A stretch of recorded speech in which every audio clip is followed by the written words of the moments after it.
Hey guys, welcome back. So in the last video we talked about why should we learn a linked list. Hope it was clear. Now in this video let's talk about what are the different components of a linked list. So let's get started. So here we have a typical linked list having lot of square boxes and arrows. Let's understand what is the meaning of them. So the first component is a node. Now what is a node? A node is basically an element of a linked list which is having data and reference to the next node.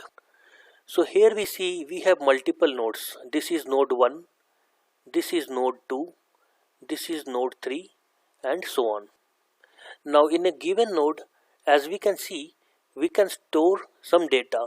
Like here we have stored number 20. Here we have stored number 30.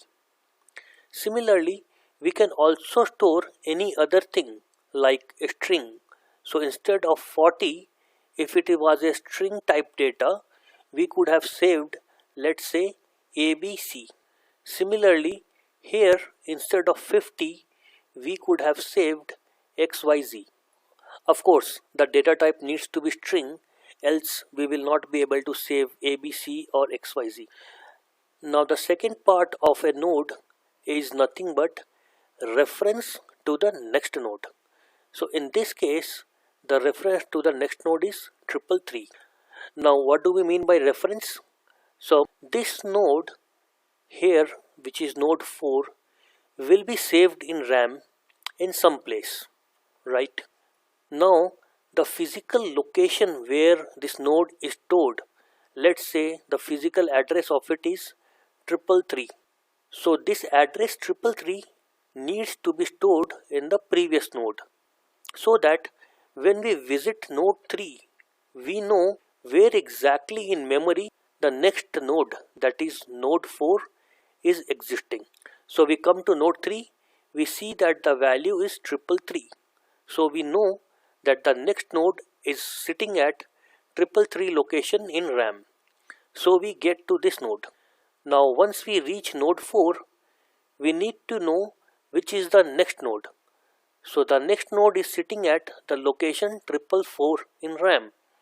So by that way we can reach node 5. Similarly from 5 we can reach to 6. And in case of 6 we see that it is null, which indicates that there are no more nodes after this node. That means node 6 is the last node. So we have seen that node is one of the components of linked list having two parts. Part 1 contains the data and part 2 contains the reference to the next node. Now let's see the next component of list. So the next component of a linked list is a head.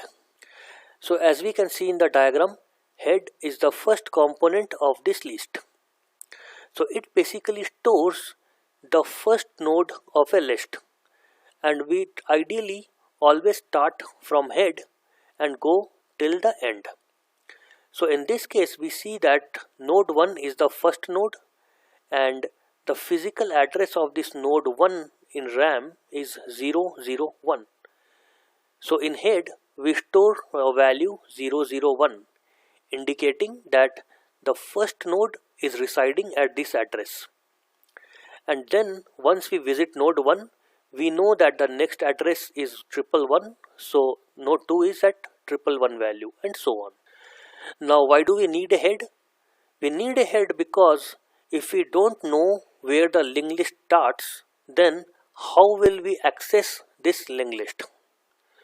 Now the last component of a list is a tail. So what is a tail? Tail basically references to the last node in a given list. So in this case we see that node 6 is the last node and the physical address of node 6 is 555. So we store this value 555 in tail reference variable. Now you might be wondering that why do we need to store the last element separately? We can always start from the first node and keep traversing towards right, and ultimately we will reach the last node. then what is the use of storing the node 6 or the last node separately? So that is a very valid question. The answer to that is, if we don't store the address of last node separately, there is a small problem.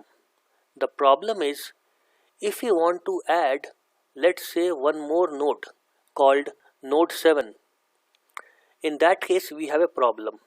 Problem is that to add one single node, we have to start from first and keep traversing till the last, which will unnecessarily take order of n time. But if we can maintain a last variable's address, that is tel, all that we have to do is we access tel, that is 555, and do a linking, and we are done.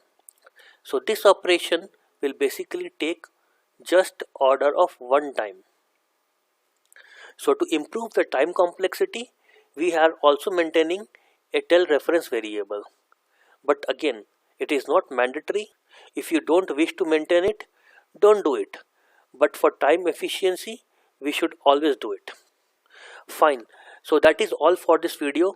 In the next video, we'll talk about what are the different types of linked list that we can create. Thanks for your time. See you in the next video.